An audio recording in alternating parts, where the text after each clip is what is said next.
4 दिन की शादी। अतुल और प्रिया की शादी को अभी 4 दिन भी नहीं हुए थे कि अपना इतना बड़ा जॉइंट ससुराल देखकर ही प्रिया के नखरे शुरू हो जाते हैं। आ गए आप? कब से आपका इंतजार कर रही थी। आखिर ऐसा भी क्या हो गया जो तुम मेरा इंतजार कर रही थी?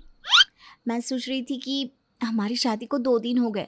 मैंने बहू के नाते अपनी पहली रसोई भी कर ली। अब हम हनीमून पर कब जाएंगे?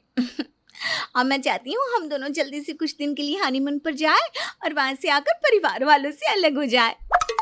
अलग हो जाए? ये तुम क्या कह रही हो? तुम्हारा दिमाग ठीक तो है ना? तुमने ऐसी बात सोची भी कैसे? प्रिया जैसे ही अलग होने की बात करती है, अतुल प्रिया के ऊपर भड़क जाता है। अतुल की नाराजगी देखकर प्रिया भी अतुल से नाराज हो जाती है और अपने दिल की भड़ास निकालने लगती है। मेरा दिमाग ठिकाने पर ही है और मेरी बात कान खोलकर सुन लो। मैं रोज रोज इस घर में नौकरों की तरह काम नहीं कर सकती। मैं कोई नौकरानी नहीं हूँ जो 10 लोगों का खाना अकेली बनाऊं। मैं जॉइंट परिवार में नहीं रह सकती। हम हनीमून से आकर अलग हो जाएंगे बस। अभी हमारी शादी को 4 दिन भी नहीं हुए और इन 2 दिनों में ही मेरा परिवार तुम्हें खटकने भी लगा और अलग रहने का इतना ही शौक है तो तुम यहाँ से जा सकती हो और हनीमून के सपने तो अब तुम भूल ही जाओ। क्या कहा तुमने? मैं यहाँ से चली जाऊं? अरे मैं क्यों जाऊं? तुम मुझे ब्याह कर लाए हो इस घर में। मैं घर की बहू और तुम्हारी बीवी हूँ। मैं कहीं नहीं जाने वाली और मुझसे पल्ला झाड़ने की ना कोशिश भी मत करना। बीवी हूँ तुम्हारी। प्रिया की अजीबो गरीब तरह की बातें सुनकर अतुल को बहुत गुस्सा आता है और वो अपना बिस्तर लेकर बाहर सोने के लिए चला जाता है। अब इसी तरह से कुछ दिन बीत जाते हैं और एक बार फिर प्रिया के सर पर अलग होने का भूत सवार हो जाता है। अतुल देखो, मैं और बर्दाश्त नहीं कर सकती। तुम उस दिन मुझसे नाराज हो गई थी इसलिए मैंने कोशिश की इस परिवार के साथ रहने की, पर 1 महीना हो चुका है। मैं नहीं रह सकती तुम्हारे परिवार के साथ। तुम्हारा परिवार मेरे लायक है ही नहीं। मेरा परिवार तुम्हारे लायक नहीं है या तुम मेरे परिवार के लायक नहीं हो? गलती की मैंने तुम जैसी औरत से शादी करके, जिंदगी बर्बाद हो गई मेरी। क्या कहा तुमने? तुम्हारी जिंदगी? अरे ये बात तो मुझे बोलनी चाहिए।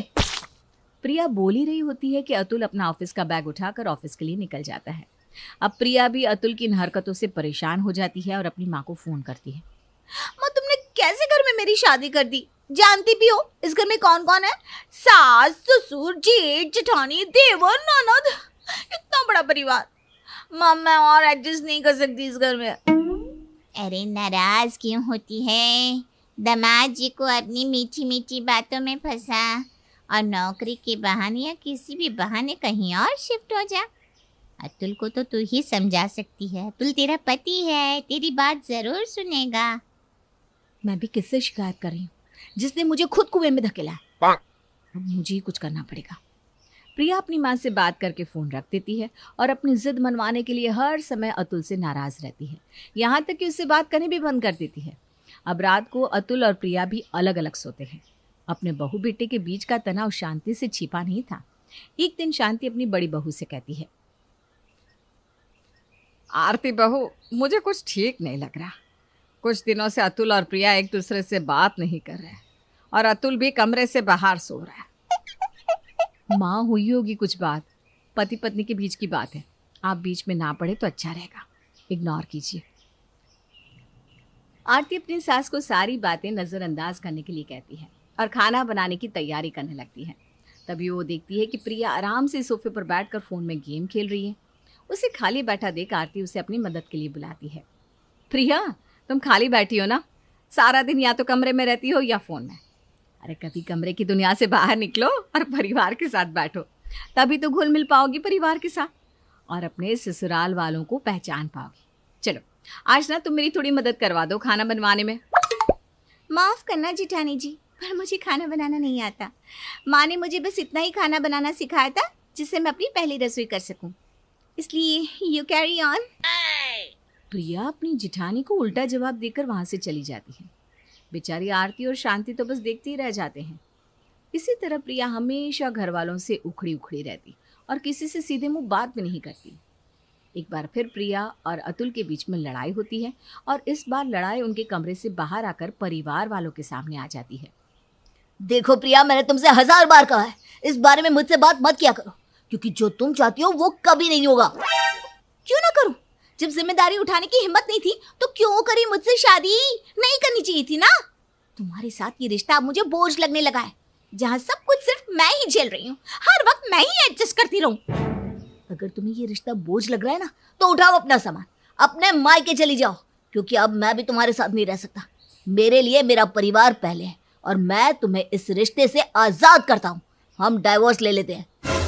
अतुल के मुंह से डिवोर्स की बात सुनकर शांति के पैरों तले जमीन खिसक जाती है।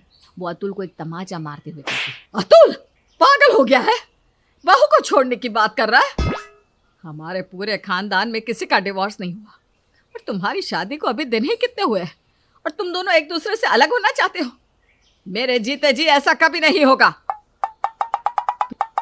प्रिया क्या हुआ, तुम दोनों इस तरह से क्यों झगड़ रहे हो? और ऐसी भी कौन सी बात हो गई कि तुम दोनों अलग होना चाहते हो? बहू तू अपने कमरे में जा, मैं अतुल को समझाती हूँ। अतुल बेटा, गुस्से में और जल्दबाजी में इतना बड़ा फैसला नहीं लेते। अगर बहू किसी चीज की जिद कर रही है तो तुझे उसे पूरा करना चाहिए। बहू का हक है कि वो अपने पति से नाराज हो, उससे गुस्सा हो, उसके सामने जिद करे। माँ अब नहीं जानती कि प्रिया मुझसे क्या चाहती है, उसकी जिद क्या है। मैं उसकी सारी जिद पूरी करने को तैयार हूँ माँ, पर मैं अपने परिवार को छोड़ने के लिए तैयार नहीं हूँ। प्रिया मुझे आप लोगों से दूर करना चाहती है। क्या? प्रिया इतनी खतरनाक लड़की है? अरे 4 दिन नहीं हुए इस लड़की को घर में आए और हमारा घर तोड़ना चाहती है। माँ ये क्या हो रहा है? कैसी लड़की आ गई इस घर में? दीदी आप तो चुप ही रहो, आप ही मेरे पति के कान भरती हो ना, तभी तो वो इस परिवार से अलग नहीं होना चाहते और मैं इतने बड़े परिवार के साथ रह नहीं सकती। तुम सब शांत हो जाओ भगवान के लिए। इस घर की बड़ी मैं हूं और मैं अभी जिंदा हूं, इसलिए इस घर के फैसले भी मैं ही करूंगी। प्रिया बहू, तो हम सबसे अलग रहना चाहती है ना? ठीक है, जिसमें मेरी बहू की खुशी मैं उसी में खुश हूँ। वैसे भी सारे बच्चे अपने माँ बाप के साथ नहीं रहते। तुम दोनों जहाँ रहना चाहते हो रहो, पर हमेशा खुश रहो। और अतुल बेटा, ये तेरी जिम्मेदारी है कि तू बहू को हमेशा खुश रखे। पर माँ देख रही हो प्रिया, तुम अपनी जिस सास से नफरत कर रही हो, जिससे अलग होना चाहती हो, वो अब भी अपने बारे में ना सोचकर तुम्हारी खुशियों की परवाह कर रही है। अगर तुम्हें अब भी थोड़ी सी शर्म बची है ना, तो अपनी इज्जत को छोड़ दो, क्योंकि अपने परिवार को छोड़ने के बाद मैं तुम्हारे साथ तो रहूंगा, पर मेरा दिल मेरे इसी घर में रहेगा, अपने परिवार के साथ। देखो प्रिया, मैं नहीं जानती कि तुम मेरे बारे में क्या सोचती हो, पर जब परिवार एक साथ रहता है तभी घर में खुशियाँ होती हैं। वो कहावत तो तुमने सुनी होगी, एकता में बल होता है। अतुल सामान पैक करने लगता है। अपनी सास की अच्छाई और उनकी बातें सुनकर प्रिया को अपनी गलती का एहसास होता है और उसे रियलाइज़ होता है कि उसे कितना अच्छा परिवार मिला है। इसके बाद प्रिया अपने घर वालों से माफ़ी मांगती है और अलग होने की अपनी सोच बदल लेती है।